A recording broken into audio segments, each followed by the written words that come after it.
deputados estaduais cearenses começam a votar hoje a proposta de aumento dos servidores do estado do Ceará para este ano de 2025. A mensagem chegou à Assembleia Legislativa no último dia do mês de fevereiro.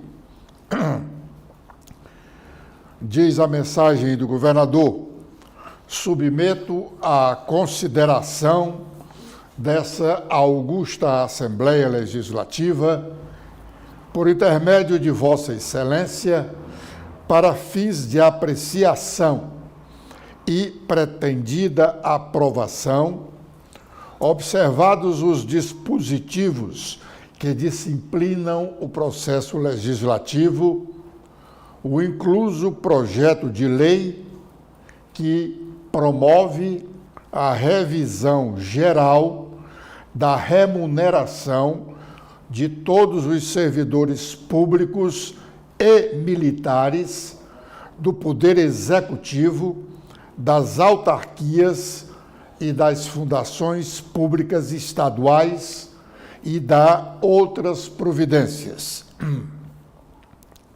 Prossegue a mensagem do governador.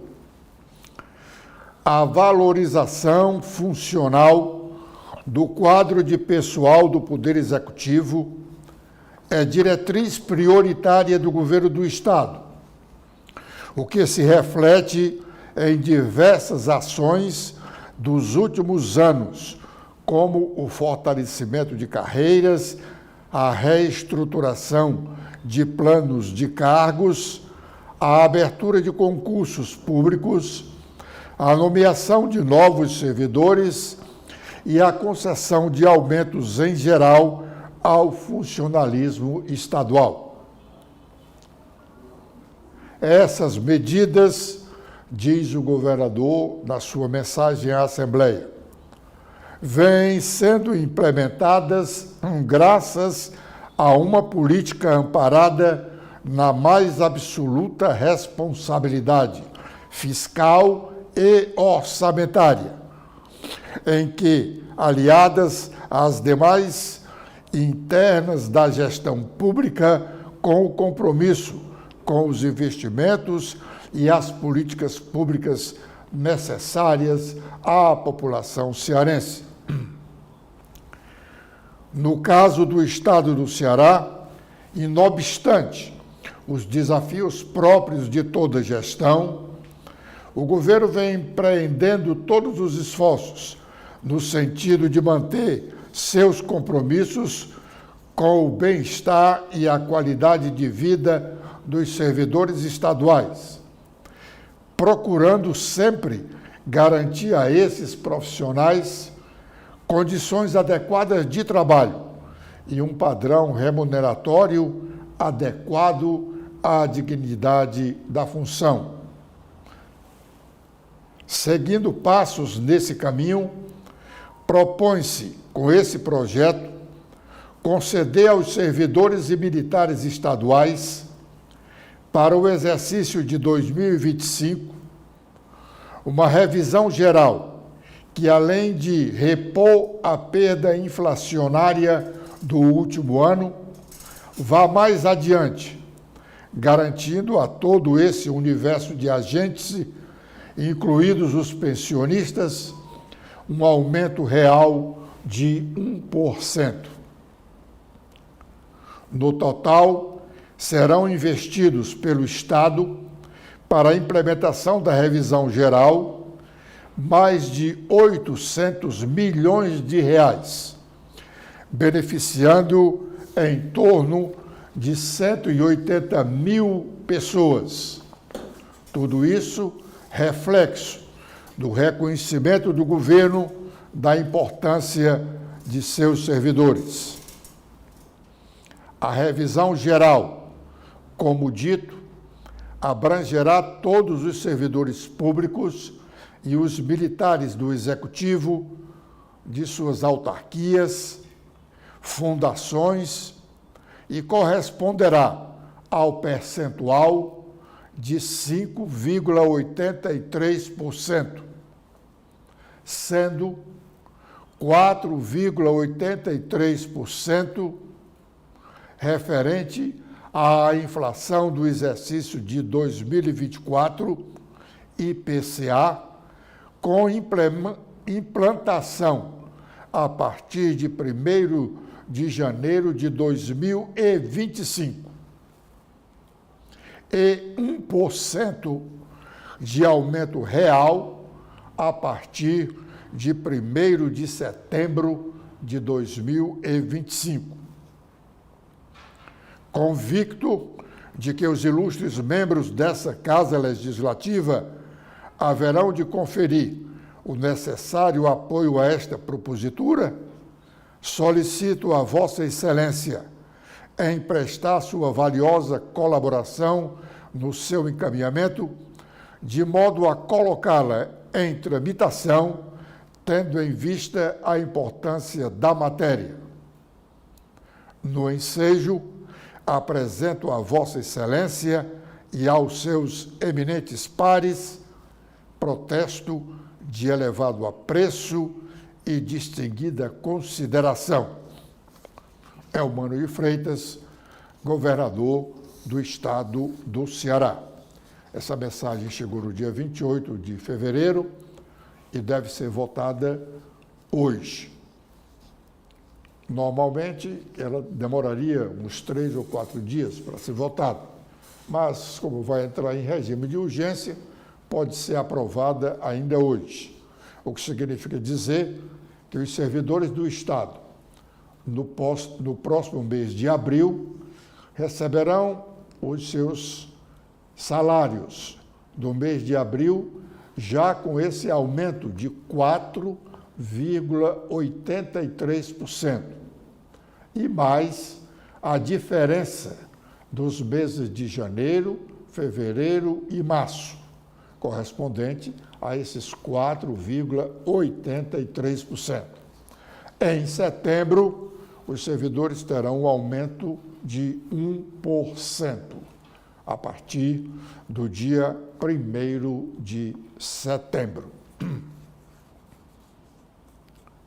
O senador Cid Gomes acredita ou não acredita na reeleição do governador Eumano de Freitas. É um nosso comentário que está no blog do Edson Silva. Cid tem conversado com alguns amigos e correligionários e não esconde esse seu entendimento. Ele acha que o governo tem alguns pontos positivos, mas o governo não está bem. E, consequentemente, o governador Eumano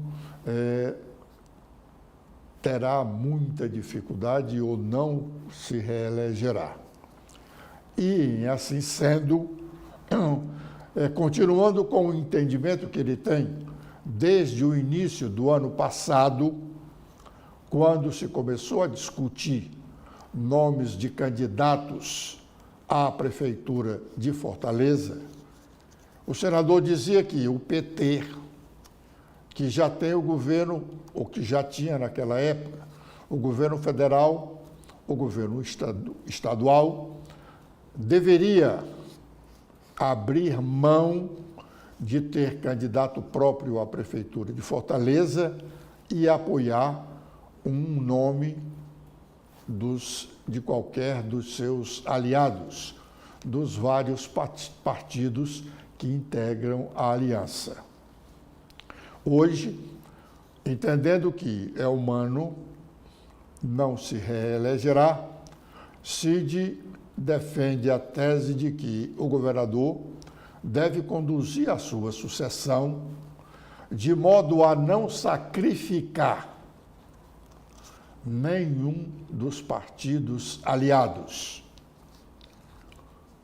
Quando ele diz que o governador não deve sacrificar nenhum dos partidos aliados, ele está querendo dizer que o governador escolha um dos melhores nomes, que os seus partidos aliados têm para a sucessão estadual. É evidente que o senador Cid Gomes não logrará êxito nessa sua tese, mas ela, sem dúvida, é um complicador muito significante na discussão da sucessão estadual. É humano, não dá indício algum de que abrirá mão de disputar a sua própria reeleição. E aqui, aliás, nós já fizemos um comentário dizendo que ele tinha já comunicado ao presidente da Assembleia que ia precisar desse cargo para negociar a sua sucessão. Ele já comunicou a quem de direito no MDB que precisa do cargo de vice, também com o intuito de negociar. Ele quer partir para a negociação das vagas a cargos majoritários, a de vice-governador, as duas de senadores e, a posteriori, a de presidente da Assembleia. Essa só se daria no início de 2027, porque o próximo presidente da Assembleia ainda vai ser eleito nas eleições de outubro de 2026, no próximo ano. Então, o governador pensa na vaga dele, do PT, de governador, na vaga de vice para negociar com um dos mais importantes partidos da aliança. Hoje, a vaga de vice é do MDB.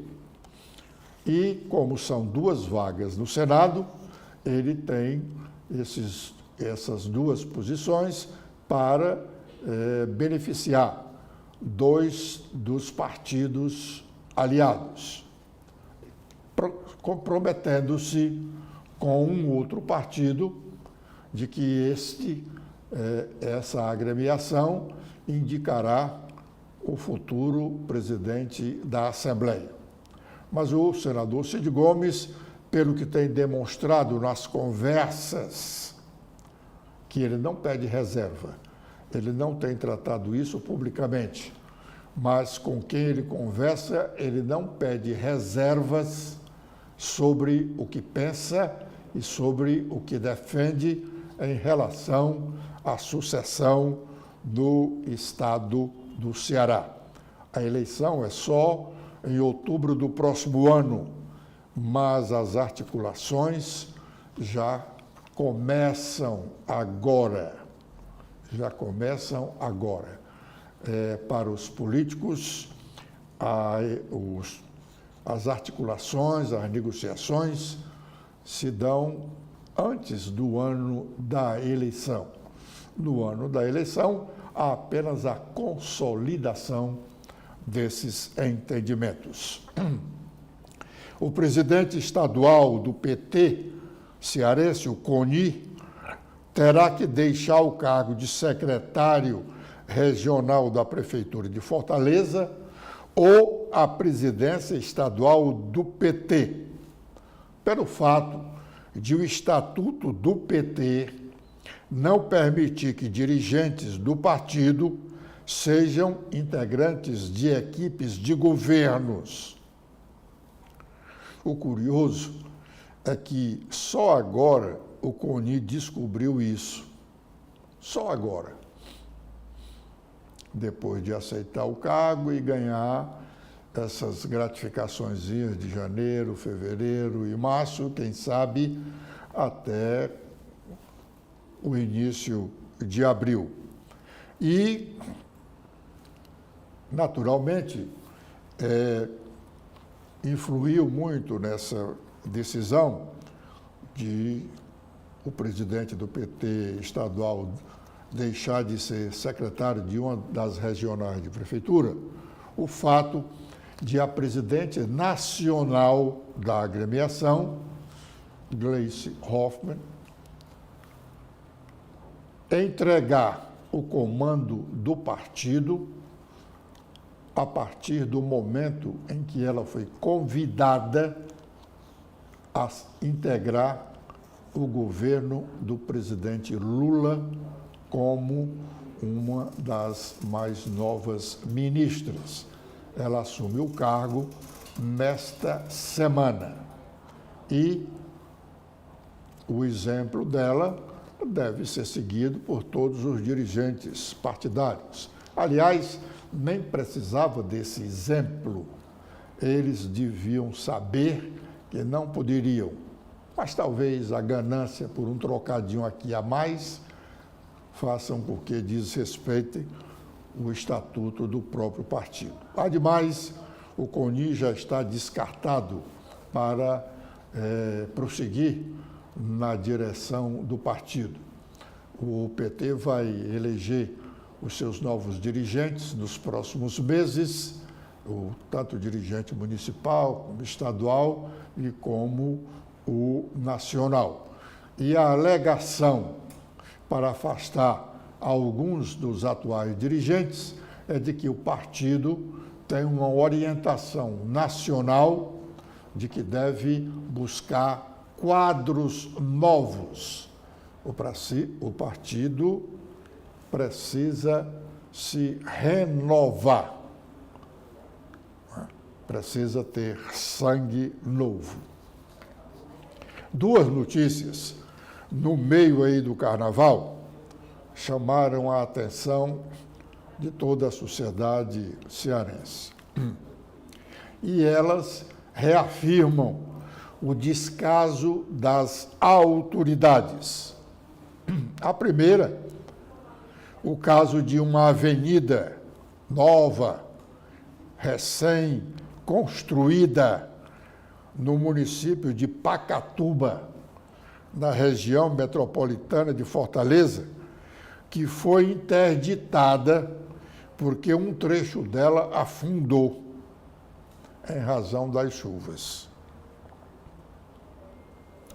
A segunda notícia foi um outro assassinato dentro do Instituto José Frota, o hospital público que atende a muitos presos do sistema estadual.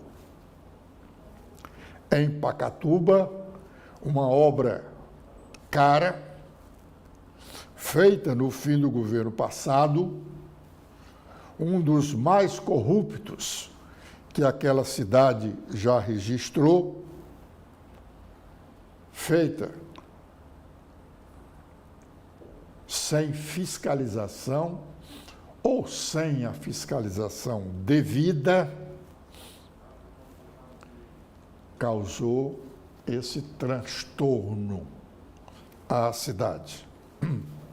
No caso do homicídio no hospital, no IJF, o governo veio a público imediatamente